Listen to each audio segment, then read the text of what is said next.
Cave Kisses by Ingrid Goldberg, based on the play by Ingrid Goldberg.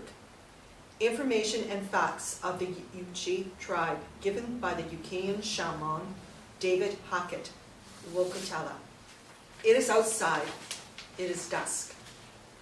A bird's eye view of a lush woods with paths leading to a lively, sparkling spring. A thunderstorm approaches. A flute plays a fast but melancholy Native American melody. It echoes hauntingly as the storm clouds race in the sky. As some of the clouds part, a cave entrance is revealed, shining in the brief full moonlight. In the threshold of the cave entrance there stands a small white creature, panting as if has just had a hard struggle of some kind. Lightning rapidly strikes the cave, followed by a sharp peal of thunder as the deafening roar of a downpour rain comes. The white creature is lit by the lightning as it bounds out of the cave. It seems to be a white raccoon. It carries something in its mouth. A surround sound of lightning and thunder zigzags and crackles all around the area where the raccoon bounded as if trying to target it. The lightning catches a glimpse of it jumping into the trees. Fade to, inside, Addie's house. The sound of the flute becomes louder as we travel to the inside of a small house closing in on the flute player's fingers and mouth. As he plays, the lights in the house flicker. Zoom in. An old woman's face, eyes closed. This is MAWMAW, Addie's great-grandma. She is pure-blood Yuchi, Native American, once a dynamic and striking spirit who fought all her life to preserve her people's ways and traditions. A nurse with a plain but kind face checks an IV and tucks the covers around her. The light flicker again more strongly and go out. The flute stops. Father? They will come back. A distant rumbling and the lightning as the rain pours down. The lights come back on, revealing young Addie, George sitting at the kitchen table with an open social studies book and a messy pile of school papers scattered around. She is staring hard at her father. She has long black hair and a very pretty but chiseled face. She is about 12 or so. There is an almost awkward angularity about her. It is in complete opposition to her father, who seems to be round in every way. That's always a little scary. She seems to be resting peacefully. Call us anytime. The number's right there on the card. Where did you learn to play flute like that? It's beautiful. She taught me. Could I speak to you and your wife privately for a moment? It's just me and Addie. Oh. Could I speak to you alone? It's okay, I always tell Addie everything. Nurse Linda looks over at Addie, who has buried herself in her social studies book. Ah, so your name's Addie George, too. You're your great-grandmother's namesake. That's sweet. Addie just stares at her without comment. Well, from the signs that I've seen today, I don't think it'll be much longer. A week, maybe 2. Do you want to put her in the hospital, or do you want her to stay at home with you? Alex looks at Addie, but Addie is looking down, her hands gripping the sides of the table. At home with us. If you change your mind, just give us a call. Did you receive your emergency packet, and do you know what to do? It's in the refrigerator, unopened like the directions said. Good. Well, I'd say 2 drops of morphine would probably be enough for her. But if you need to give her more, it's okay. Can't harm or kill her. She walks over to Addie and gives her a pat on the head. Are you alright, sweetie? I'm fine. Well, good night to you both. I'll be here the day after tomorrow, but call if you need me sooner. Looks like it's letting up a little. Good night.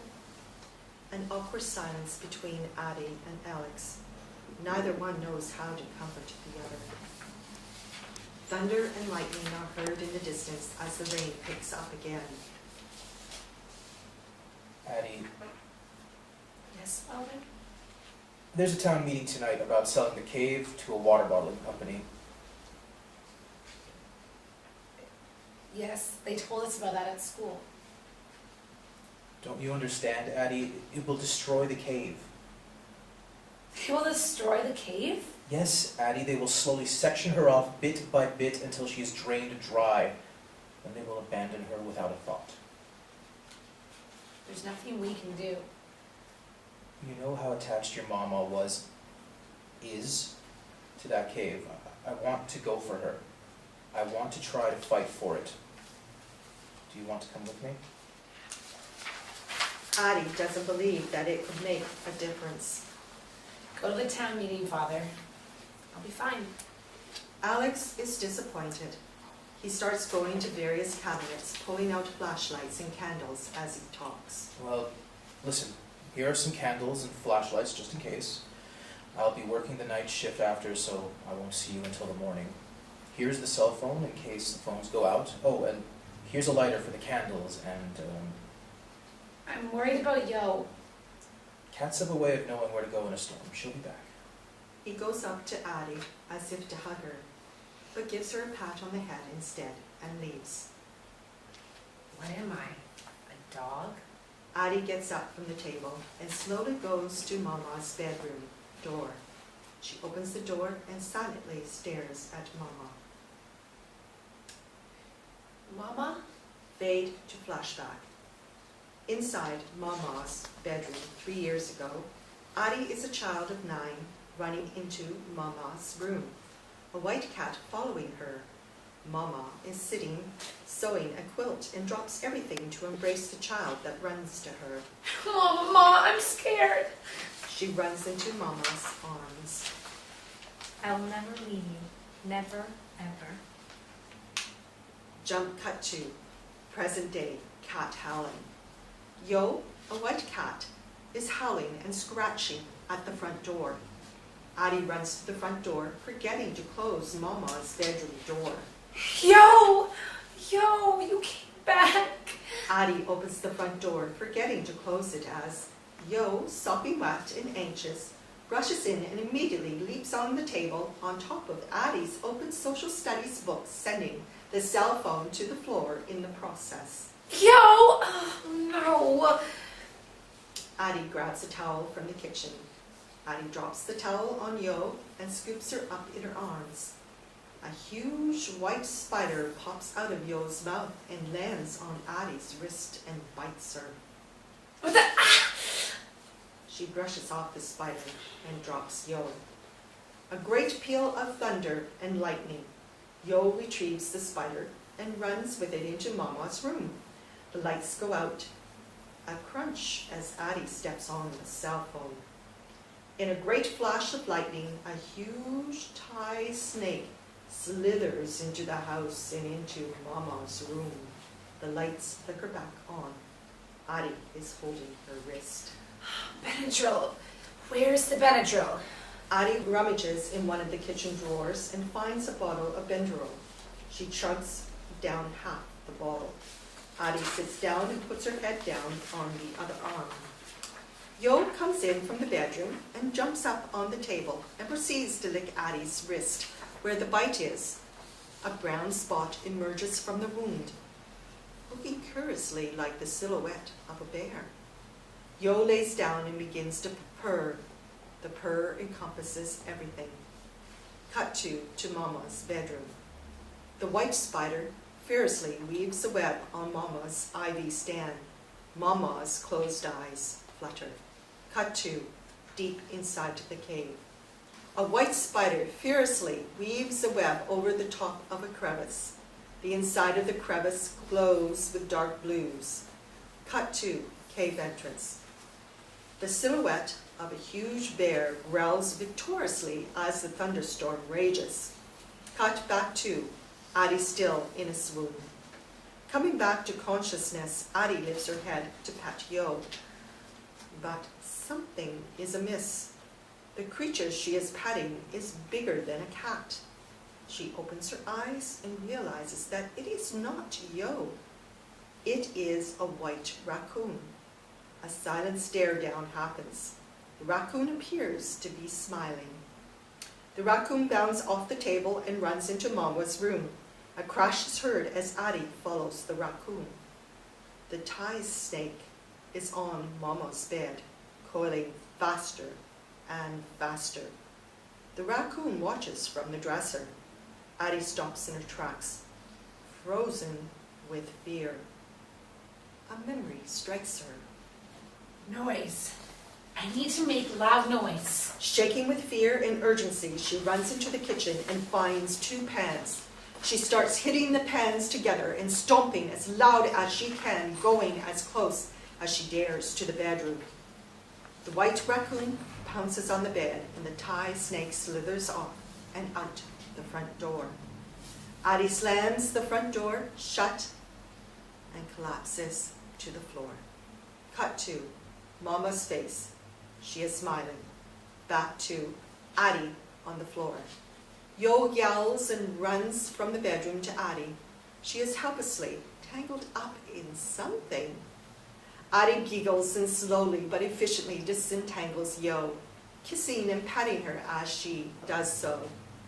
She looks at the thing that had entangled Yo. It is a medicine bag. She recognized it as being MAWMAW's.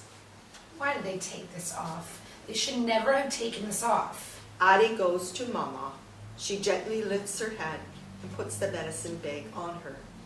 Cut to MAWMAW's face, her eyes open. Cut to deep inside the cave. Whispering voices swirled up from the crevice as the white spider continues to weave. Tai-Ione, Tai-Ione, Tai-Ione. The stalactites dripped glowing blue drops that sizzled as they touched the ground. Back to Addie, standing over MAWMAW. Addie sees the white spider on the ivy stand and lifts her hand to brush it away.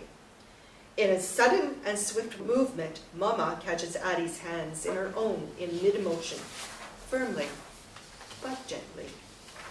Teoni, Keala Usala. They too flashback the cave entrance. A beautiful spring day.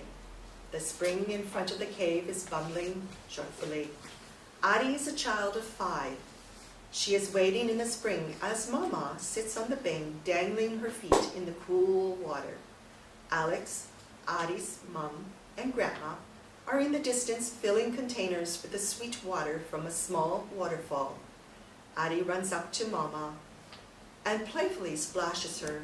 They laugh. Addie grabs onto MAWMAW and peers into her face. I want a Yuki name, Mama. Give me a Yuki name. Addie, you have a Yuki name. I gave it to you. Don't you remember it? A butterfly lands on Addie's hair.